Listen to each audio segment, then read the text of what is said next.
नमस्कार, मैं हूं मनोज वर्मा और आप देख रहे हैं अटेंशन। और अटेंशन में आज चर्चा होगी थर्ड फ्रंट की तैयारी और किस पर पड़ेगा कौन भारी। जी हां, मध्य प्रदेश की चुनावी जंग में आम आदमी पार्टी, सपा, बसपा समेत कई दल जोर लगा रहे हैं। लिहाजा कांग्रेस और बीजेपी के बागी नेता तीसरे मोर्चे से टिकट लेकर चुनावी मैदान में उतर सकते हैं, क्योंकि कांग्रेस ने 229 सीटों पर प्रत्याशी उतार दिए हैं तो बीजेपी ने 136 पर। ऐसे में अब दोनों पार्टी के रूठे नेताओं की नज़र थर्ड फ्रंट पर है। हालांकि अब सवाल ये है कि क्या बीजेपी और कांग्रेस के बागियों को तीसरे मोर्चे से टिकट मिलेगा और क्या तीसरा मोर्चा बीजेपी और कांग्रेस का समीकरण बिगाड़ देगा। आज चर्चा इन्हीं सवालों को लेकर, लेकिन पहले ये रिपोर्ट देखिए।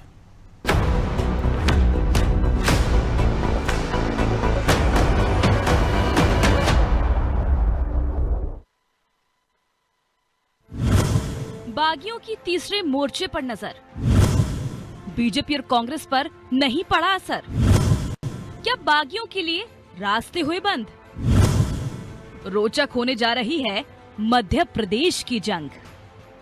बीजेपी ने 136 तो कांग्रेस ने 229 सीटों पर उम्मीदवार उतार दिए हैं। ऐसे में अब टेंशन उन बागी नेताओं की बढ़ गई है जो टिकट ना मिलने पर ये धौंस दिखा रहे थे कि वो पार्टी बदल कर कांग्रेस या बीजेपी में चले जाएंगे, क्योंकि मध्य प्रदेश में मुख्य मुकाबला इन दोनों पार्टी के बीच ही होता है। लेकिन बीजेपी के बागियों के लिए कांग्रेस की तरफ से तो रास्ते बंद हो गए हैं। वहीं बीजेपी से भी कोई ज्यादा उम्मीद कांग्रेस के नाराज नेताओं को है नहीं। ऐसे में ये रूठे नेता तीसरे मोर्चे से उम्मीद लगाए बैठे हैं, या यूं कहे कि अब इनकी नजर इन दलों पर है, क्योंकि आम आदमी पार्टी ने 230 सीटों पर लड़ने का ऐलान किया है और अभी तक उसने महज 29 उम्मीदवार ही मैदान में उतारे हैं।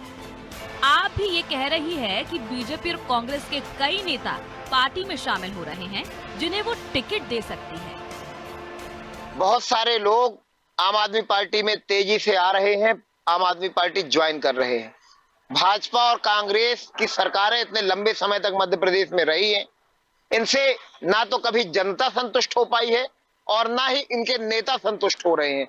लगातार इनके नेता जो जनता की सेवा करना चाहते हैं, लगातार आम आदमी पार्टी की तरफ आ रहे हैं। आम आदमी पार्टी अपने CCC वाले फार्मूले को ध्यान में रखते हुए उन सभी लोगों का स्वागत करती है जो हमारे क्राइटेरिया में फिट बैठते हैं, और जहां जरूरत पड़ेगी वहां पर अलग दल से आए हुए नेताओं को भी आम आदमी पार्टी मैदान में उतारेगी। आपके साथ ही बसपा, सपा और जयस भी कई इलाकों में अपने प्रत्याशी उतारने में जुटी हुई है। सपा और जयस के साथ तो कांग्रेस के गठबंधन की खूब चर्चा हुई, लेकिन गठबंधन जैसा कुछ देखने को मिला नहीं। लिहाजा सपा ने 22 सीटों पर तो बसपा ने 111 सीटों पर उम्मीदवार उतार दिए हैं। जाहिर है नारायण त्रिपाठी जैसे कई नेता ये उम्मीद में थे कि अगर उन्हें उनकी पार्टी ने टिकट नहीं दिया तो कांग्रेस या बीजेपी में शामिल हो जाएंगे, लेकिन अब परिस्थितियां बदल गई हैं। ऐसे में बागियों को तीसरा मोर्चा ही नजर आ रहा है। हालांकि रूठों को टिकट देकर तीसरा दल बीजेपी और कांग्रेस की कितनी मुश्किल बढ़ा पाएगा, ये बड़ा सवाल है। ब्यूरो रिपोर्ट, अनादि टीवी।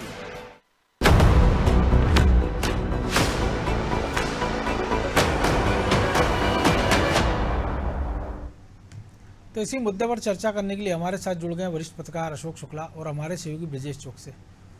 वो स्वागत है शुक्ला जी आपका अनादि टीवी में।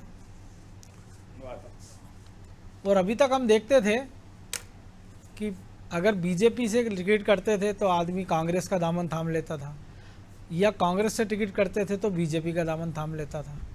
इस बार भी ऐसा हुआ है, लेकिन कई सारे ऐसे लोग भी रहे जो इस उम्मीद में तो गए थे लेकिन निराशा हाथ लगी। और अब जब बीजेपी की सूची भी आने को तैयारी है, कांग्रेस ने 229 नाम घोषित कर दिए। 230वें पे सबको पता है कि अगर निशा बांगरे का इस्तीफा मंजूर हो जाता है तो लगभग स्थिति साफ है।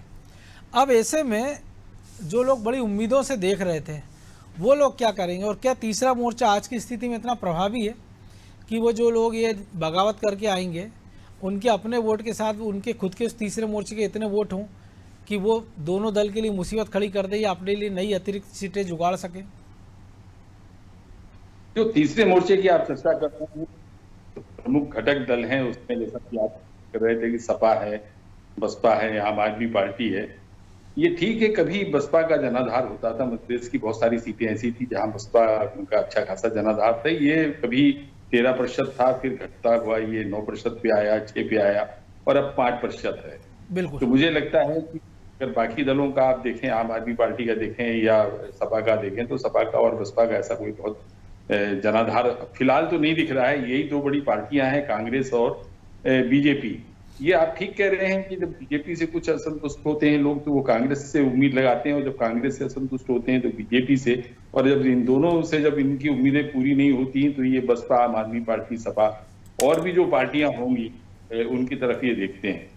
विधानसभा के चुनाव में पार्टी प्रत्याशी की भी एक महत्वपूर्ण भूमिका होती है, दलों का जनाधार और पार्टी प्रत्याशी का अपना जनाधार। इस तरह से जो है कोई व्यक्ति जो है मजबूत होता है। जैसे अभी हम मध्य प्रदेश में देख रहे हैं, नागौद की एक सीट की मैं आपसे चर्चा करूं, यहाँ पे यादव सिंह कांग्रेस के हवलदार थे, और जब उन्हें टिकट नहीं मिलती है तो वो जो है बसपा में चले गए। निश्चित तौर पर उनकी जो मौजूदगी है वो त्रिकोणीय मुकाबला तो बना ही रही है, साथ में कहीं ना कहीं वो एक मजबूत प्रत्याशी के तौर पर देखे जा रहे हैं।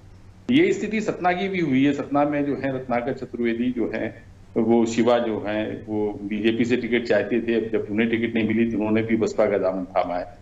तो आम आदमी और जो सपा की आप चर्चा कर रहे हैं वो तीसरे फ्रंट में, वो जो है उनकी स्थिति बहुत मजबूत नहीं है। बसपा जरूर अपने छोटे से जनाधार के साथ में जो है कुछ लोगों के लिए उम्मीद का सबब बनी हुई है, लेकिन ये कोई बड़ा उलटफेर कर पाएंगे पूरे 230 सीटों पर, ऐसा तो कहीं लगता नहीं है। असंतुष्ट तो सभी जगह हैं। सिमरिया में अभी आप देख लीजिए, अभय मिश्रा जो है अभी 1 महीना भर पहले जो है वो बीजेपी में जाते हैं, पहले बीजेपी में थे, उसको छोड़ के कांग्रेस में आते हैं, और अब टिकट के लालच में चले गए। उन्हें वहां पे टिकट भी मिल गई, हालांकि उनका काफी वहां पे विरोध हो रहा है। अब जो कांग्रेस के लोग विरोध कर रहे हैं, हो सकता है वो बसपा से चुनाव लड़ जाए। तो पूरे मध्य प्रदेश में जो तीसरे मोर्चे की स्थिति है वो बहुत मजबूत तो नहीं है, लेकिन अगर मजबूत प्रत्याशी जो है किसी पार्टी का जनाधार उसको मिलता है, वो भले 5% या 7% का जनाधार मिलता है, तो वहां पे वो त्रिकोणीय मुकाबले में वो कुछ उलटफेर कर सकता है। कुछ सीटों पे ये की संभावना जरूर है। लेकिन अगर वो इतना सक्षम, इतना दमदार होता तो उसको उसकी मूल पार्टी टिकट दे देती। अब नारायण त्रिपाठी की मैं आपसे चले, नारायण त्रिपाठी भी कोशिश कर रहे हैं उन्हें बसपा से टिकट मिल जाए। वो काफी मजबूत प्रत्याशी थे। बीजेपी ने जो उनकी गतिविधियां रही 2020 में, जब सिंधिया कमलनाथ की सरकार थी, तब उनकी जो गतिविधियां थी, उसके बाद में जब फिर सिंधिया के मदद से बीजेपी की सरकार बनती है, तब उनकी जो गतिविधियां थी उसके चलते बीजेपी ने उनको मना किया। वो कांग्रेस से उम्मीद लगाए बैठे थे, अजय सिंह अरोड़ा बन गए, तो अब वो जो है वो बसपा का मुंह देख रहे हैं। और मुझे लगता है कि कई स्थान ऐसे हैं जहां पे प्रत्याशी जो मजबूत प्रत्याशी हैं, अगर उनको बसपा जैसी किसी पार्टी का थोड़ा सा सपोर्ट मिलेगा, हालांकि बसपा का जो कैडर वोट बैंक था वो भी छिटक गया है, और वो जो खैराती योजनाएं हैं उसके चलते वो मोदी जी से प्रभावित है या बीजेपी से प्रभावित है। तो बसपा भी उतनी मजबूत नहीं है, लेकिन मजबूत प्रत्याशी जो है अगर उसको किसी पार्टी का थोड़ा सपोर्ट मिलता है तो वो त्रिकोणीय मुकाबले में कुछ उलटफेर कर सकता है। कहीं कहीं ये स्थिति बन सकती है कि तीसरे मोर्चे का भी कोई व्यक्ति चुनाव जीत जाए। बिल्कुल। तो ब्रजेश जी, जो कुछ हमने, चूंकि हम नारायण त्रिपाठी से ही शुरू करें, क्योंकि सबसे चर्चित चेहरे तो वही हैं कि समाजवादी पार्टी हो, बसपा हो, बसपा की चर्चा कर रहे हैं, बीजेपी हो, कांग्रेस हो, और अब बसपा की ओर ताक लगाकर बैठे हैं।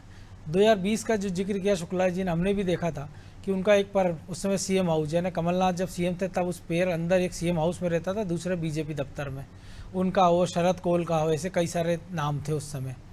तो आज की जो स्थिति है, मौजूदा परिस्थिति, कि जब मैयर की बात होती है तो उनको मजबूरी में दोनों को क्रेडिट देना पड़ता है, कि मुख्यमंत्री शिवराज को भी देते हैं, वो कमलनाथ को भी देते हैं, और दोनों ही दलों के खिलाफ अभी तक उन्होंने मोर्चा नहीं खोला, ना मुंह खोला है उन्होंने। अब उनको बड़ी उम्मीद रही होगी कि शायद कांग्रेस से उनको टिकट मिल जाएगा। एक और चर्चित नाम है वीरेंद्र रघुवंशी। हमने देखा कि वो बीजेपी से कोलारस के विधायक थे। टिकट के आश्वासन पर वो कमलनाथ के कहने पे चले जाते हैं कि शिवपुरी से टिकट मिलेगा, लेकिन केपी सिंह को टिकट मिल जाता है। फिर उनको लेकर जो सार्वजनिक रूप से कपड़े फाड़ने की बात होती है वो लेकर मुद्दा है, लेकिन टिकट बदल जाता है केपी सिंह की जगह पिछोर का, कि जहाँ उनकी जगह जिस और बंदे को नागेंद्र सिंह को टिकट दिया था उनकी जगह लोधी को टिकट मिल जाता है। तो ये ऐसे चंद उदाहरण हैं। कुछ एक उदाहरण दीपक जोशी जैसे भी है कि इतनी बाद उनको टिकट मिलता खातेगांव से, जबकि पिछले चुनाव में भी जब उनकी स्थिति हालात ख़राब थे बीजेपी से, तब वो पूरी तरह प्रयासरत थे कि वो बागली से उनको टिकट मिल जाए खातेगांव में, लेकिन वहाँ उनकी दाल गली नहीं थी। तो अगर अब भी पार्टी इतनी गंभीर थी उनको लेकर, तो शायद उनको पहले ही खातेगांव को उम्मीदवार घोषित कर देते। लगभग 6 महीने हो उनको कांग्रेस में आए, तो वो थोड़ी अपनी ज़मीन तैयार कर लेते। तो ये चुनाव उन दलबदलुओं के लिए शायद आईना दिखा रहे हैं दोनों ही दल। निश्चित तौर पर दो अलग अलग मामले। एक मामला है नारायण त्रिपाठी का, जो दो नाव की सवारी कर रहे थे। एक पैर उनका बीजेपी में था और एक पैर उनका कांग्रेस में। बिल्कुल। दोनों नाव की सवारी करने की कोशिश में वो ना इधर के रहे ना उधर के रहे। जो शिवराज जी ने कहा, हाथ मलते रह गए, क्योंकि बीजेपी उनको टिकट दे देती, लेकिन अलग विंध्य प्रदेश की मांग को लेकर ऐसे उनके जो अगले कदम थे, चाहे वो कमलनाथ के दर पर जाना, बार बार जब सरकार में नहीं थे तो उनसे गठबंधन बनाना, हर दूसरे दिन तो हर चिट्ठी दूसरे पत्री दिन लिखना, चिट्ठी पत्री लिखना, सरकार को कटघरे में खड़ा करना, अपनी सरकार को घेरना और ऐसे कदम उठाना जो कम से कम बीजेपी तो मान सकते हैं कि वो बर्दाश्त नहीं करेगी। और तय था कि बीजेपी उनको टिकट नहीं देगी, इसीलिए उन पर कार्रवाई भी नहीं कर रही थी। वो चाहते कोशिश कर रहे हो भले ही कि वो उन पर कार्रवाई हो जाए, उंगली कटाकर शहीद होना चाह रहे थे। शहीद होना चाहते थे, लेकिन बीजेपी ने ये तय कर लिया था कि उनको टिकट नहीं दिया जाएगा। उनको उम्मीद थी कि कांग्रेस से टिकट मिल जाएगा, लेकिन कांग्रेस ने भी शायद समझ गई है 2018 के बाद से कि भस्मासुरों को पालने से कोई मतलब नहीं है, ये किसी के नहीं है।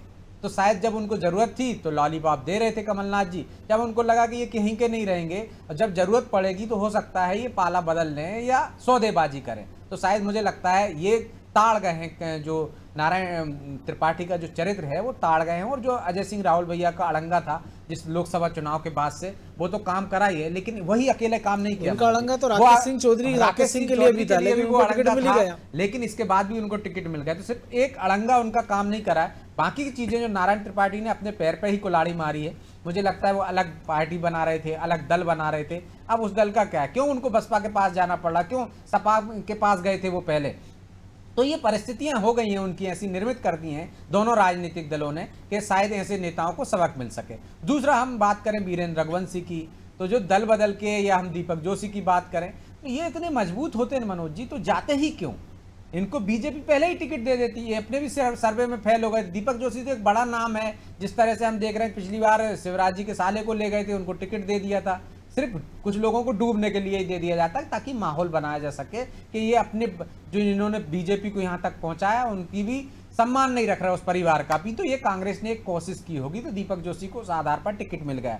लेकिन वीरेंद्र रघुवंशी की बात करें, ना वो इधर के रहे ना उधर के रहे, आप जाने मतलब यहाँ टिकट की घोषणा नहीं हुई थी, उनको संकेत मिल गए थे कि आपको टिकट नहीं मिल सकता, आपका कट जाएगा क्योंकि आप सर्वे में। अब जब वो बीजेपी के सर्वे में ऐसे हालात थे जहां संगठन मजबूत है, तो कांग्रेस के सर्वे में तो आने का सवाल ही नहीं उठता है। तो कांग्रेस उनके साथ एंड टाइम पर मुझे लगता है चोट कर गई, चाहे वो दिग्विजय सिंह की वजह हो, चाहे कमलनाथ ने एक परिचय से दिग्विजय सिंह पर ठीकरा फोड़ा हो, लेकिन उनका तय था कि उनको टिकट नहीं दिया जाएगा। शायद इसी वजह से ना उनको संशोधन में उनका नाम आया, या ना उनके चक्कर में भले दिग्विजय सिंह जयवर्धन के कपड़े नहीं फटे, लेकिन उनके कपड़े तो उतार ही दिए पार्टी ने। निश्चित तौर पर तो ये ऐसे नेताओं को मुझे लगता है कपड़े फटी जाना चाहिए, जो सिर्फ इस आधार पर जाते हैं कि वो तो जीत जाएंगे, पहले से विधायक हैं या पूर्व विधायक हैं।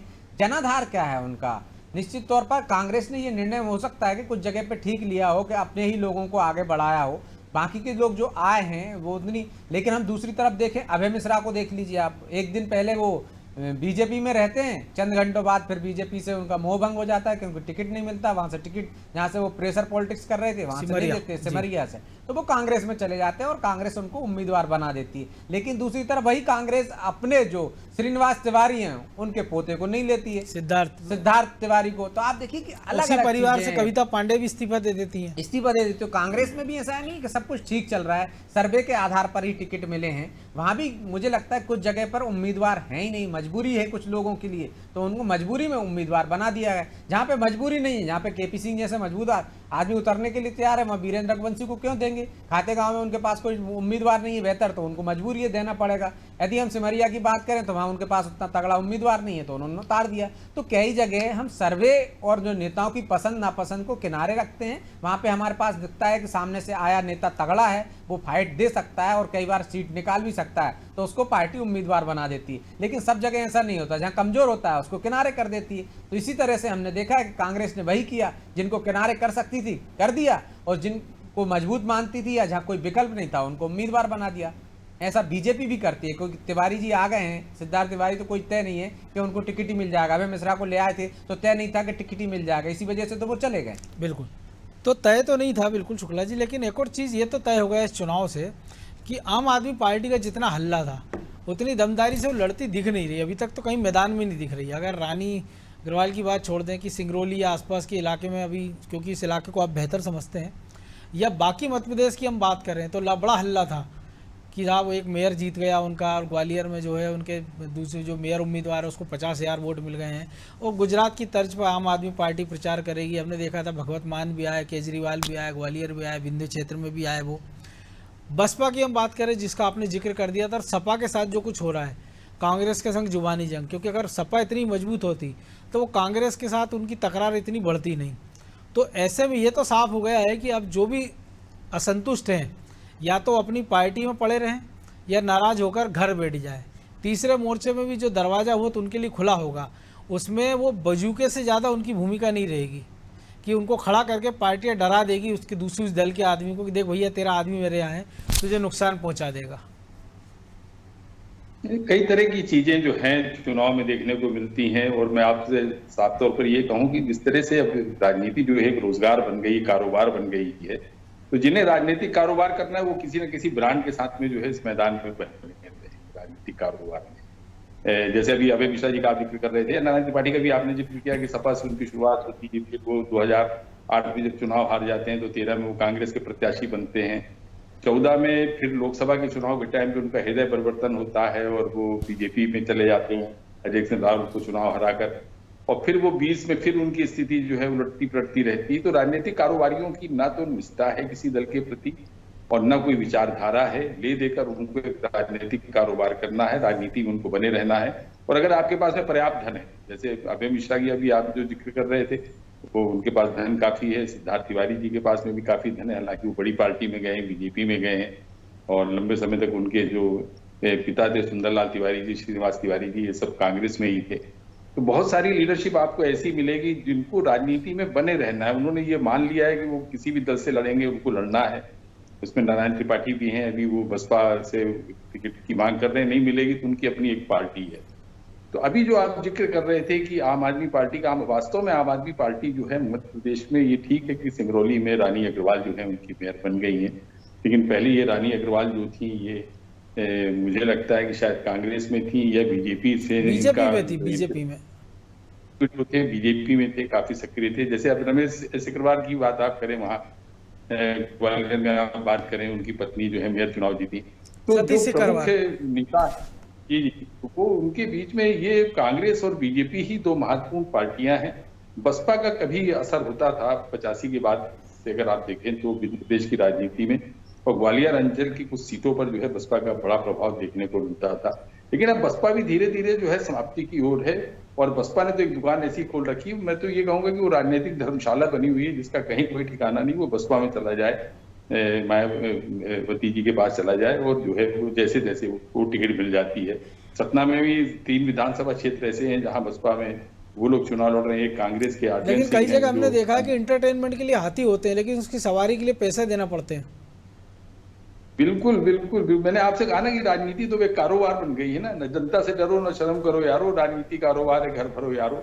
जो इस मकसद से राजनीति कर रहे हैं उनको सिर्फ चुनाव लड़ना है, और एन के प्रकार अगर वो जीत गए, जैसे एक सीट आई थी सपा की, राकेश शुक्ला जीते थे, वो किस तरीके से अपना जो है मूल्यांकन कर रहे थे जब 2020 में एक सरकार जा रही थी और दूसरी सरकार आ रही थी। राम भाई उदाहरण है सबसे बड़ा, पथरिया से पथरिया की जो विधायक थी उनका, कुशवाहा जी का भी यही हाल था। बहुत सारे लोग जो है पुरानी, तो अभी भी जो जिन लोगों को ये लगता है कि त्रिशंकु विधानसभा मध्य प्रदेश में बनेगी और उसमें एक एक विधायकों का महत्व बन जाएगा, तो ऐसे लोग जो है तमाम दूसरे दलों से जो है अपनी दावेदारी कर रहे हैं।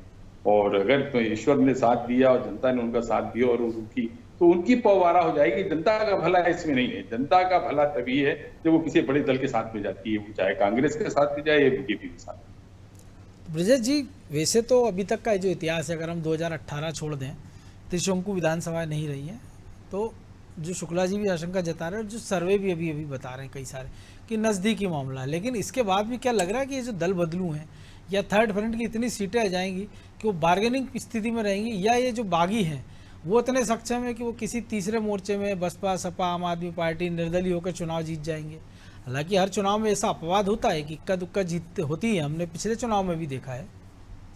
देखिए मनोज जी, जो बागी हैं, जो मैदान में उतर रहे हैं, जिनको लगता है कि वो त्रिकोणीय मुकाबले में जीत जाएंगे, चाहे हम तीसरे मोर्चे की बात कर लें, चाहे आम आदमी पार्टी की बात करें, बसपा की बात करें, सपा की बात करें, जो अपने उम्मीदवार उतार रहे हैं, तो निश्चित तौर पर वो ये मान के चल रहे हैं या उनको ये सब उम्मीद है, और जो हम भी देख रहे हैं कि इस बार मुकाबला दिलचस्प है, कांटे का मुकाबला है। तो आप मान के चलिए कि पिछली बार जैसी परिस्थिति होती कांटे के मुकाबले में कि कोई एक पूर्ण बहुमत नहीं पा पाता, तब इनकी महत्वपूर्ण भूमिका हो जाती है। और 2018 के बाद से ऐसे जो दल हैं उनकी संभावनाएं बढ़ गई हैं, और उनकी उम्मीदें बढ़ गई कह सकते हैं हम, और जो बागी हैं उनकी भी उम्मीदें बढ़ गई। पिछली बार हमने देखा कि किस तरह से जायसवाल को देख लीजिए आप, प्रदीप जायसवाल, सेरा, इन लोगों की लॉटरी, रामबाई की किस तरह से लॉटरी खुल गई थी, सरकार अपने पल पावों पे बिठा के बैठी हुई थी, उनको किस तरह से पूछ परख हो रही थी उनकी। आप देखिए कि प्रदीप जायसवाल तो कांग्रेस में मंत्री थे, और मुझे अच्छे से याद है कि जिस दिन इस्तीफा दे रहे थे कमलनाथ मुख्यमंत्री निवास में, उस प्रेस कॉन्फ्रेंस के पहले उनका बयान आ जाता है कि मेरे क्षेत्र की जनता चाह रही है कि मैं विकास की राजनीति के साथ जाऊं, इसलिए भाजपा को समर्थन दे रहा हूं। तो जाना भी चाहिए ना मनोज जी, क्यों नहीं? जिससे प्रदीप जायसवाल को आप टिकट नहीं देते हैं सिर्फ इस वजह से कि आपको एक माहौल बनाना है, वो अपनी दमदारी पर जीत के आएगा, तो आपने तो लेकिन कांग्रेस के अर्जुन सिंह, माफ कीजिए, दिग्विजय सिंह को जितवाने में बड़ा रोल अदा करते हैं। वो मंच से कहते हैं कि इनको भाजपा के उम्मीदवार संजय मसानी को आप वोट मत कीजिए। उतनी मदद तो कर दी ना, आदमी अपनी भी तो देखता है ना, फिर अपने क्षेत्र की जनता की भी देखता है। कह सकते हो जनता की ना देखे, अपनी देखे। लेकिन यही परिस्थिति है, शायद मुझे लगता है इसी वजह से निर्दलीय दाव खेलते हैं। उनको लगता है कि ऐसे मौका आ गया तो कई बार ऐसे दाव लग भी जाते हैं, किस्मत भी साथ देती है, और जब कांटे का मुकाबला हो तो सबको उम्मीदें रहती हैं, तीसरे मोर्चे को भी रहती है। यदि समाजवादी पार्टी सोच रही हो कि 5 सीटें हम ले आए, मान के चलिए बसपा सोच रही हो 3 सीटें हम ले आए, 5 सीटें ले आए, इतनी किसी भी दल को कमी तो बार्गेनिंग कर लेंगे, हम सत्ता में भागीदार हो जाएंगे, उससे हमारा भी भला हो जाएगा, हमारे लोगों का भी भला हो जाएगा, पार्टी भी वहां पे सर्वाइव कर जाएगी। तो ऐसी उम्मीद के साथ ही तो ये लोग मैदान में उतरते हैं। यही वजह है कि जो तीसरे मोर्चे की हम बात कर रहे हैं कि वो क्यों यहाँ पे दाव लगा रहा है, ये समाजवादी पार्टी क्यों कांग्रेस से इस तरह से अड़ रही है, वाद विवाद चल रहा है, उनमें शब्दों के बाण छोड़े जा रहे हैं कि उत्तर प्रदेश में भी हम वैसे, क्योंकि उनको भी लग रहा है कि कहीं ना कहीं थोड़ी बहुत तो भागीदारी मिल ही जाए, हो सकता है कि हमारे कुछ लोग जीत जाएं। पहले भी ऐसा मौका रहा है, लेकिन तब सत्ता में भागीदारी नहीं थी क्योंकि आप पूर्ण बहुमत की सरकारें बन रही थी। लेकिन जब कांटे का मुकाबला माना जा रहा हो, सारे सर्वे कह रहे हूँ, तब ज्यादा उम्मीदें रहती है। मुझे लगता है इसी उम्मीद पर परवान चढ़े हुए हैं लोग और मैदान में उतर रहे हैं कि हम भी कहीं ट्रम्प कार्ड ना साबित हो जाए। पार्टी से यदि बागी हो गए तो पार्टी हमारी पूछ परख कर लेगी, वापस बुला लेगी, यदि हम जीत जाएंगे हो सकता है मंत्री भी बना दे जब ऐसी परिस्थिति हो। अब ये तो उनके भाग्य पर निर्भर करता है, और जनता किस तरफ जाती है, पूर्ण बहुमत की सरकार देती है 2018 की तरह देती है, उस पर निर्भर करेगा कि इनका क्या रोल रहेगा। फिलहाल तो हम मान सकते हैं कि मध्य प्रदेश में इस तरह की परिस्थितियां विरले ही बनती हैं। 2018 में बन गई थी, इससे पहले नहीं रहती। लेकिन जो लोग उम्मीद लगा उनको भी सोचना चाहिए कि संजीव सिंह कुशवाहा का अभी तक बीजेपी में साथ गए वो, लेकिन बीजेपी ने अभी उनका टिकट भिंड से कंफर्म नहीं किया है। रामबाई का नाम बसपा की किसी लिस्ट में अभी तक नहीं आया। तो ये उदाहरण भी है कि जब आप जैसा बोओगे वैसा काटने की स्थिति भी है। नहीं तो मैंने कहा ना आपसे, ये तो मौका परस्ती है ना। जब आप मौका, कोई आप ईमानदारी से तो आ नहीं रहे विचारधारा की वजह से। या प्रदीप जायसवाल कहते हैं साहब कमलनाथ की सरकार बन रही, मैं तो कांग्रेसी हूँ, मैं तो कमलनाथ के साथ शामिल हो जाता हूँ उनकी सरकार में। उन्होंने भी मौका देखा ना, तो पार्टी भी मौका देखेगी। आगे आप मौके लायक हो गए तो आपको आगे बढ़ाएगी, नहीं तो टिकट तो सिंधिया खेमे से आए लोगों के भी काट रहे हैं। क्यों काट रहे हैं? इसीलिए से अब आप लायक नहीं बचे, जब लायक थे तो आपको ले लिया। तो ये परिस्थिति है। राजनीति में कोई ये नहीं देखता है कि आपने किसी से वादा कर लिया, परमानेंट वादा नहीं है किसी का। राजनीति में अपनी सत्ता बरकरार रखने के लिए तमाम तरह के हथकंडे अपना जाते हैं। अपने खाटी लोगों को, जिन्होंने पार्टी को खड़ा किया, उनको भी किनारे कर दिया जाता है। जो मजबूत होता है आज की तारीख में, जनता में उसकी लोकप्रियता है, जनता में वो जीत कर आ सकता है, तो उसको ही महत्व दिया जाता है। बाकी कोई इसका और कोई महत्व नहीं है कि आप पार्टी से कब से जुड़े थे, पार्टी की विचारधारा आपकी क्या है, ये सब कोई मायने नहीं रखता है। तो वही परिस्थितियां हैं ना, इसी कारण से इन लोगों को किनारे कर दिया जाता है। जब उनका उपयोग होता है, वो भी जानते हैं कि आज हमारा उपयोग है, कल नहीं होगा। उन्होंने भी सौदेबाजी की है ना एक तरह से। तो मौके का फायदा सब उठाते हैं, राजनीतिक दल क्यों नहीं उठाएंगे? जब आप मौके का फायदा उठा रहे हो, बार्गेनिंग कर रहे हो कि मंत्री पद चाहिए हमको, ये सोचकर तो नहीं आए थे कि आपके कमलनाथ जी ने ठुकरा दिया, हमारे काम नहीं हो रहा है, आप आपके पास आ गए। आप तो आए थे ना बाकायदा सौदाबाजी करके कि हमें मंत्री पद चाहिए, हम चुनाव लड़ने जा रहे हैं। तो आप देखिए कि वो सब, यदि हम हार जाएंगे तो हमें कौन, आप कैबिनेट मंत्री का दर्जा दोगे, निगम मंडल में दोगे, तो वो वादे पूरे कर लिए। अब आप उस लायक होगे तो आपको आगे बढ़ाया जाएगा, वरना छोड़ दिया जाएगा। मौजूदा परिस्थितियों में लगता है कि ये भी एक बेहतर सबक है उन लोगों के लिए जो दल बदल में विश्वास रखते हैं या उम्मीद करते हैं कि अगर एक पार्टी ने नहीं पूछा तो दूसरी पार्टी हमारे लिए तैयार है। बराबर चर्चा को ही विराम देना होगा। बहुत धन्यवाद शुक्ला जी। तो निश्चित तौर पर थर्ड फ्रंट की तैयारी जरूर चल रही है, लेकिन जो बागी हैं क्या वो उतने दमदार हैं कि थर्ड फ्रंट में जाके वो अपना लोहा मनवा सकेंगे, या क्या थर्ड फ्रंट उसके लिए अपने द्वारे खोलने के लिए तैयार है? क्योंकि वक्त कम बचा है और बीजेपी की उम्मीद भी इसी पर टिकी और बीजेपी की जो लिस्ट आना है उसके बाद तय हुआ कि क्या बीजेपी से भी कुछ लोग ऐसे हैं जो नाराज़ होकर थर्ड फ्रंट की ओर जाएंगे, क्योंकि कांग्रेस के दरवाजे तो लगभग उनके लिए बंद हो ही चुके हैं। तो अटेंशन में आज फिलहाल इतना ही। मुझे दीजिए इजाज़त और आप देखते रहिए अनादि टीवी। नमस्कार।